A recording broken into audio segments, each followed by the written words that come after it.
जो पीएम मोदी हमेशा अड़े रहते हैं, किसी भी मुद्दे पर झुकते नहीं हैं, वो पीएम मोदी अब माफी मांग रहे हैं।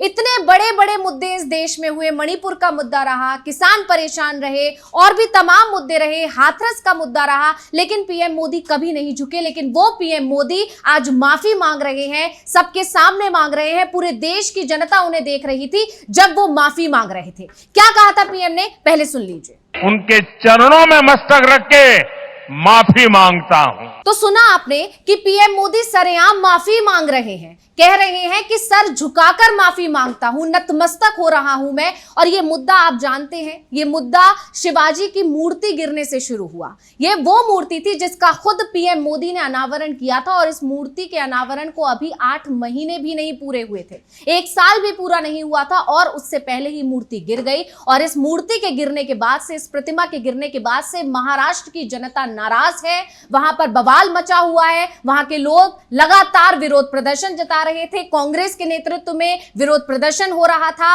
और वहां की जनता जो है मोदी सरकार से, एनडीए सरकार के, महाराष्ट्र की एनडीए सरकार से बेहद नाराज है। और इस नाराजगी का असर यह हुआ जिसे बीजेपी ने भांप लिया, पीएम मोदी ने भांप लिया कि इस नाराजगी का असर जो है आगामी चुनावों पर पड़ सकता है। और इसीलिए पीएम मोदी ने आज सरेआम, जब पूरी देश की जनता उन्हें देख रही थी, उन्होंने सबके सामने माफी मांगी। और उन्होंने जो कहा, एक बार फिर से सुनिए उन्होंने क्या कुछ कहा। पिछले दिनों सिंधुदुर्ग में जो हुआ, मेरे लिए,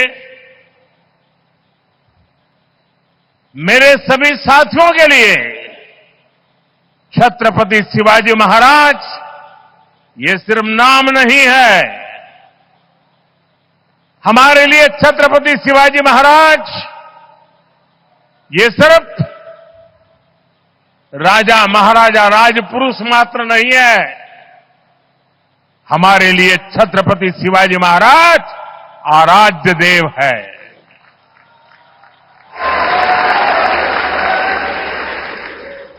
और मैं आज सर झुका करके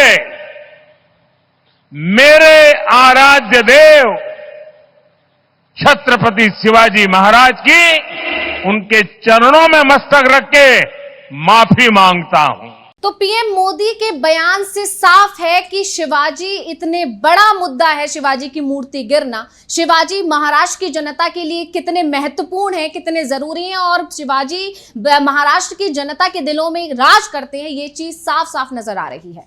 क्योंकि आप जानते ही हैं कि शिवाजी को लेकर बहुत ज्यादा इमोशनल है वहां की जनता। वो मानती है कि अगर मुगलों को कोई झुका पाया था तो उसमें से एक बड़ा नाम जो थे वो शिवाजी थे। शिवाजी ने बहुत समर्पण किया, महाराष्ट्र की जनता इस चीज को मानती है। और जब ये मूर्ति गिरी, जब शिवाजी का जो मूर्ति गिरी, उसकी तस्वीरें भी आपने देखी होंगी कि उनका सर भी टूटकर अलग हिस्से में गिर गया था, जिससे जो है महाराष्ट्र की जनता बेहद नाराज है। और ये उस जो महाराष्ट्र की जनता जो है वो इस मूर्ति के गिरने को, ये जो प्रतिमा जो टूट कर गिरी, इसको महाराष्ट्र का, शिवाजी का अपमान मानकर चल रहे हैं। और इससे लोगों जो है बहुत आहत हुए, बहुत उनको तकलीफ हुई। और इसके बाद से ये रोष इतना ज्यादा बढ़ गया, आक्रोश इतना ज्यादा बढ़ गया कि लोग सड़कों पर उतर प्रदर्शन कर रहे हैं। लगातार एनडीए सरकार का, महाराष्ट्र की शिंदे सरकार का लगातार विरोध कर रहे हैं और कांग्रेस ने भी प्रमुखता से विरोध किया। और हालांकि क्योंकि राज्य में, महाराष्ट्र में जो है शिंदे की सरकार है, एनडीए की सरकार है, तो बहुत कोशिश की गई इस प्रदर्शन को रोकने की। लेकिन इसके अलावा जो है सोशल मीडिया पर भी ये मुद्दा गरमाता हुआ नजर आया।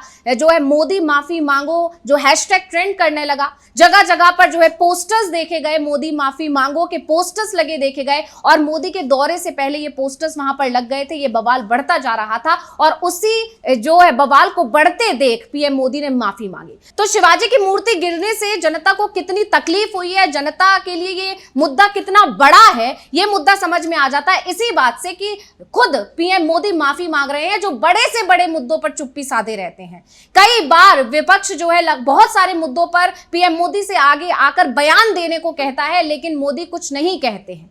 तो ऐसे में जब पीएम मोदी ने माफी मांगी है, तो ये इससे पता चलता है कि ये मुद्दा कितना बड़ा मुद्दा है। और जो है बीजेपी, पूरी बीजेपी जानती है कि अगर इस मुद्दे को जो है गंभीरता से नहीं लिया जाता तो इस मुद्दे का असर बहुत बड़ा पड़ सकता। और इसका नतीजा आप सभी जानते हैं कि आने वाले समय में विधानसभा चुनाव है, और उन्हीं विधानसभा चुनाव, महाराष्ट्र विधानसभा चुनाव को देखते हुए, उसको ध्यान में रखते हुए, इसके मद्देनजर ही पीएम मोदी ने आज सबके सामने खड़े होकर जो है माफी मांगी और साफ साफ कहा कि मैं सिर झुकाकर माफी मांगता हूं जो ये मूर्तिगिरी है। अब आप जानते ही हैं कि लोकसभा चुनाव में जो है बीजेपी की स्थिति रही है, कैसी रही है, वो किसी से छिपी नहीं है। और इस जो स्थिति की एक बड़ी वजह जो है पूर्व राज्यपाल भगत सिंह कोश्यारी को भी माना जाता है। तो लोकसभा चुनाव के क्या नतीजे रहे थे, क्यों बीजेपी इतना डरी हुई है, इसके लिए आपको हम आंकड़े भी बता देते हैं। जो नतीजे रहे थे उस पर एक बार नजर डाल लेते हैं। तो आपको बता दें कि लोकसभा में एनडीए के खाते में बहुत कम सीट्स आई थी, और ज्यादा जो भारी जो स्थिति रही वो कांग्रेस की रही और जो है एनडीए की रही। तो एनडीए की अगर बात करें तो इसमें बीजेपी के खाते में मात्र 9 सीटें रही थी। शिवसेना से जो शिंदे गुट है वो सिर्फ 7 सीटें जीत पाया, और एनसीपी जो अजीत पवार हैं वो सिर्फ 1 सीट जीत पाए थे। इस तरह से एनडीए को सिर्फ 17 सीटों पर जीत हासिल हुई थी। वहीं अगर एमबीए की बात करें तो कुल 30 सीटों पर जीत हासिल की थी महाविकास अघाड़ी ने। कांग्रेस 13 सीटों पर जीत हासिल की थी कांग्रेस ने। शिवसेना उद्धव ठाकरे गुट ने 9 सीटों पर जीत हासिल की थी। वहीं एनसीपी शरद पवार गुट ने 8 सीटों पर जीत हासिल की थी, और इस तरह से कुल 30 सीटें जो है महाविकास अघाड़ी के खाते में गई थी। यानी जो लोकसभा चुनाव के नतीजे थे उससे साफ था कि महाराष्ट्र की जनता अब एनडीए के साथ नहीं खड़ी है, महाविकास अघाड़ी की तरफ उसका रुझान है, उसका रुख है, वो खुश है और उसके वादों पर उसे ज्यादा भरोसा है। इसका कहीं ना कहीं एक बड़ी वजह जो है उद्धव ठाकरे की जो पार्टी शिवसेना को तोड़ा गया और एनसीपी शरद पवार की पार्टी को जो तोड़ा गया, उसका भी एक बड़ी वजह इसको माना गया कि कहीं ना कहीं जो एक सिंपैथी वोट भी है उधर की। जिस तरह से बीजेपी ने जबरदस्ती सेंध लगाकर जो सरकार हथियाई, उसका नुकसान बीजेपी को हुआ। इसके अलावा जो एक बड़ी वजह माना गया, जो लोकसभा चुनाव के नतीजों पर एक बड़ी वजह जो मानकर आए सामने, वो ये था कि भगत सिंह कोश्यारी के जो बयान आए थे, शिवाजी को जो उन्होंने अटैक जो किया था, शिवाजी को लेकर जो एक के बाद एक कई विवादित बयान दिए थे, उसका नुकसान बीजेपी को लोकसभा चुनावों में उठाना पड़ा। और उससे बीजेपी ने हालांकि बहुत कोशिश भी की थी कि ये डेंट उसको नुकसान ना पहुंचाए, लेकिन वो नहीं हो सका। तो पहले आपको भगत सिंह कोश्यारी का बयान भी पढ़कर बता देते हैं कि उन्होंने ऐसा क्या कहा था जिसका असर लोकसभा चुनाव के नतीजों पर पड़ा। तो आपको बता दूं कि भगत सिंह कोश्यारी जो अब पूर्व राज्यपाल हैं, उन्होंने कहा था कि अगर आपसे अब कोई पूछे कि आपका फेवरेट हीरो कौन है, तो आपको कहीं दूर जाने की जरूरत नहीं है, सब कुछ आपको यहीं महाराष्ट्र में ही मिल जाएगा। इसके आगे उन्होंने कहा था कि शिवाजी महाराज तो पुराने जमाने की बात है, मैं नए युग की बात कर रहा हूं, ये सब मिल जाएंगे। डॉक्टर भीमराव अंबेडकर से लेकर नितिन गडकरी तक आपको यहीं मिल जाएंगे।